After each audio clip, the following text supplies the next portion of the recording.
Hey, I'm Sage Plays. Welcome back to San Bernardino Zoo. We're back in the tropical house that we built last week because loads of you asked for some more footage of it, and we've got some new occupants as well. Big thank you to Mary in the comments who suggested adding armadillos in. They work brilliantly with the tortoises. Really nice addition to the tropical house. But what are we doing today? Well, today we have a challenge. We need to build some staff buildings for Amazonia. You can see the absolute state of them at the moment. So I decided to make this more interesting by doing a base game build challenge. We're going to build a big research center along with all the staff buildings that we need for Amazonia, and we're going to build the entire thing out of base game pieces and base game foliage, which I have never tried to do before. I don't want to click this button, but I'm gonna.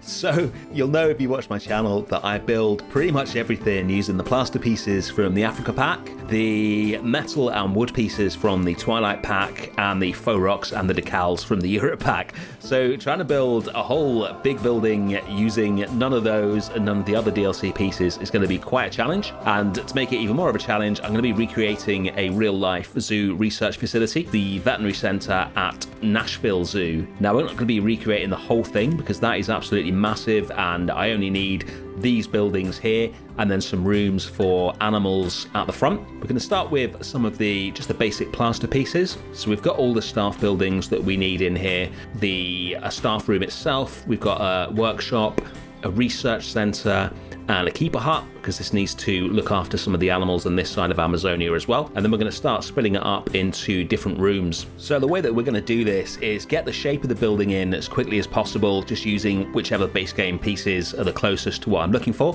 And then we're going to really look at what we've got and start using those pieces in ways that we've never used them before to get all the detail in to make this look as good as the rest of the zoo. So this wood paneling is something that's on the front of the building that I am basing this on, but it doesn't really look like this. This wood paneling in the game is so weird. I don't think I've ever seen wood like this IRL.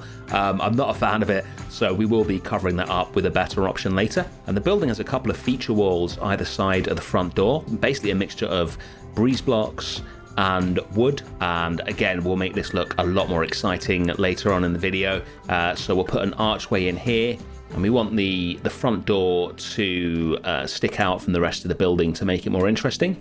And one of the things that I really liked about the building that caught my eye, which is the reason that I'm going to base the new research center on the building at Nashville Zoo, is it's got at the sides these breeze block kind of extensions.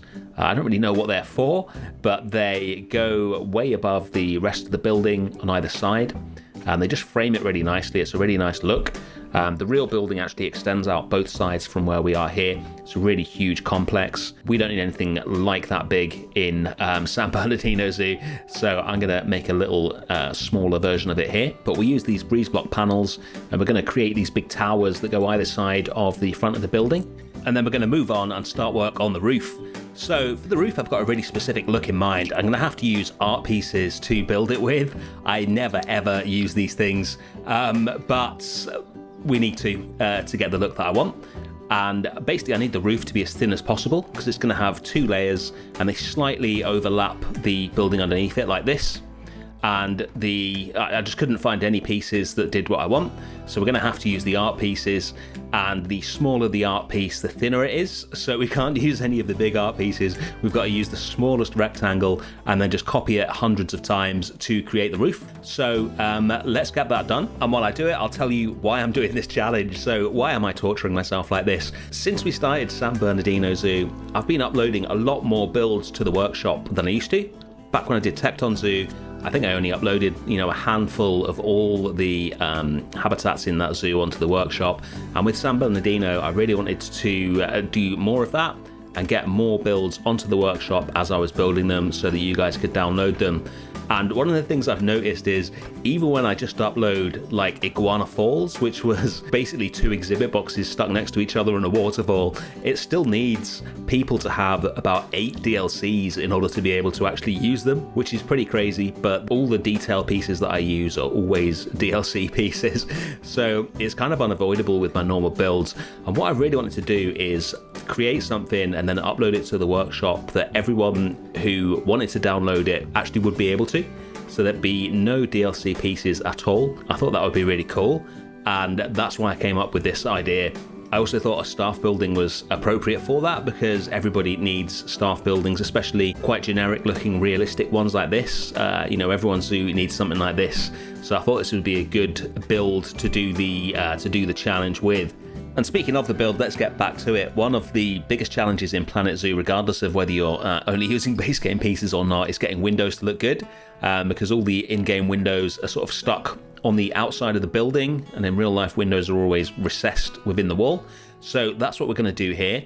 I'm going to use the gutter pieces to create the window frame, and then some of the window pieces behind those, so that the window is actually recessed into the wall like it should be. These gutter pieces actually work really well for this. I've never used them for this before, obviously, but once you get the little clips on them hidden in some of the other gutter pieces, they make a really nice windowsill, and they sit in the shop fronts building piece that we're using here. I was going to use that modern window there, but I realized that I could get a better result just with a plain sheet of glass and then use the gutters to build up the frames. Moving on to the feature walls now, the reference image I was looking at had a really nice design of a couple of giraffes on this left-hand wall, and we've actually got giraffe signs in the base game, which was useful. So I'm going to use a couple of those and just arrange them in a similar way to how they were in the reference image, and we'll get a nice design there. And then on the other side, we're going to make a logo for this research center. So just a big SBZ and then research center underneath. And we'll use the sign trick to bury the sign into the wall. And then you'll only be able to see the text on it. And later on, I'm going to put a few copper pieces on here and just make it look a bit cooler. When I upload this to the workshop, I think I'm going to remove this or just make it a bit more generic, so it just says research or something like that, and then it will be suitable for any zoos that people want to put it in. Next up, we're going to make the front doors of the building. So same as the windows really, doors are not Planet Zoo's strong point in terms of pieces, so we're going to make some custom ones using this modern glass piece. So we'll position this just where we want it and then copy it across so it starts looking like a big set of glass doors, and then we'll start using some other pieces to detail it up. So I'm going to use this little fence piece here, sink this into the wall, and this can be the other side of the door frame.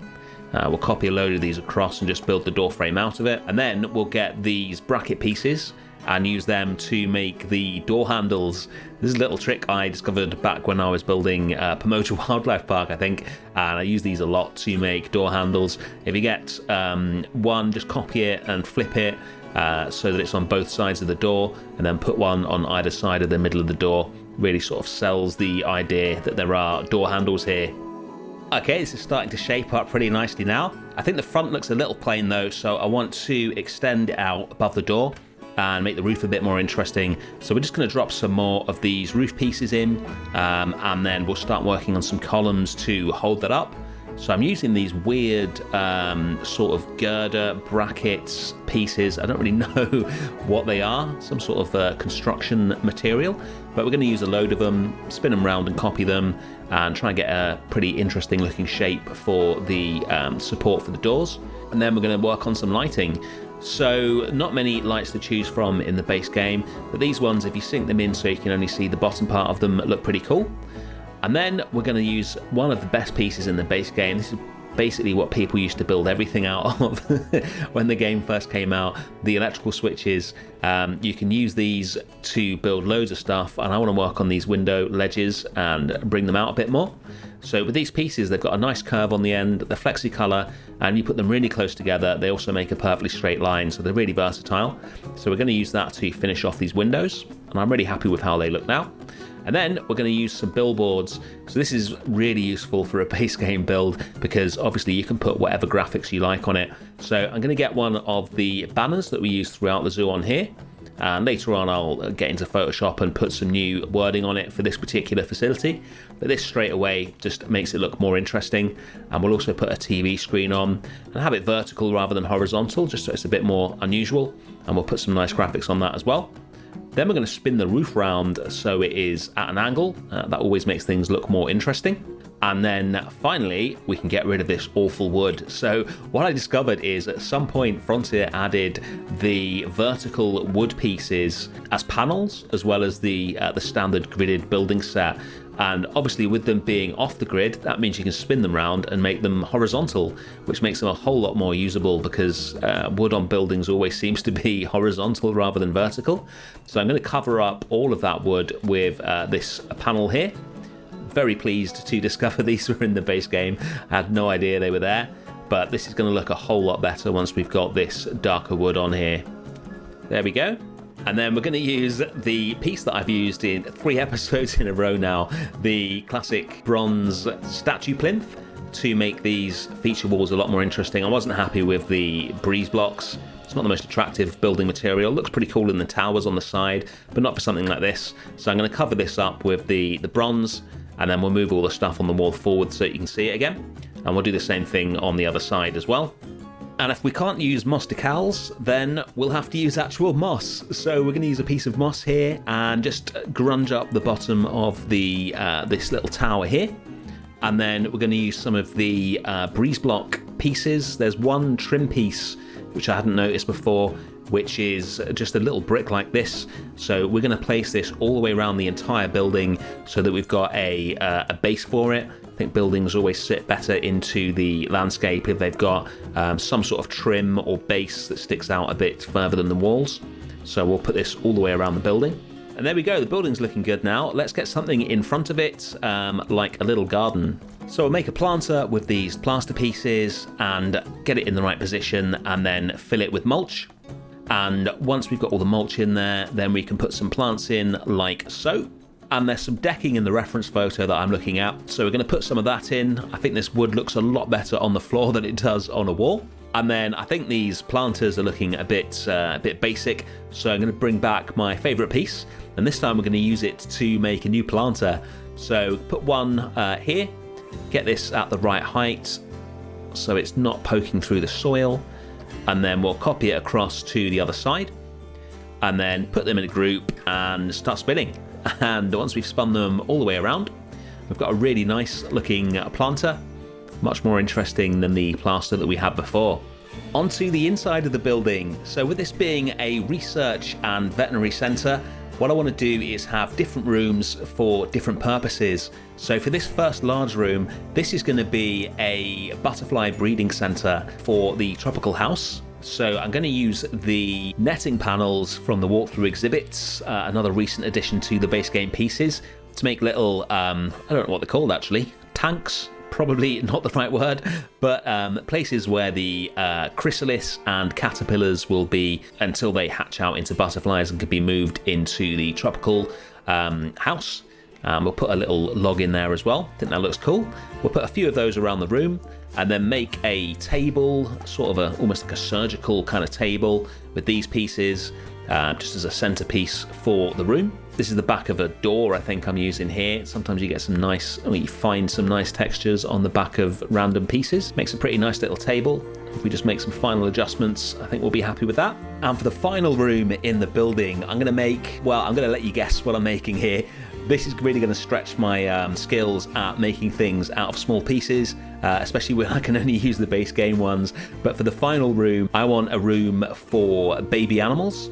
I'll let you guess what I'm making here for the animals to play with. But we're going to be using these little poles and the back of this African sign that I found. Sink those down, put another one of these signs on top of it, and then get some more poles in. We're going to be using the piece, which I don't think I've ever even seen before, certainly not used, this tiny bit of wood trim, which is a bit of a weird shape, but it's really small, really thin, and it's flexicolor. So we can bring this up here and then start copying it around. If we rotate it, we can make pretty much any shape we like really with this, and get some nice small wood pieces in, which is what I need for this part of the build here. So in one of the reference photos that I saw for the veterinary surgery at the Nashville Zoo, they had a room that had been set up presumably for hand rearing babies, I think, and in one corner of the room they had a cat tree, just like a normal cat tree that you would have for your cat at home.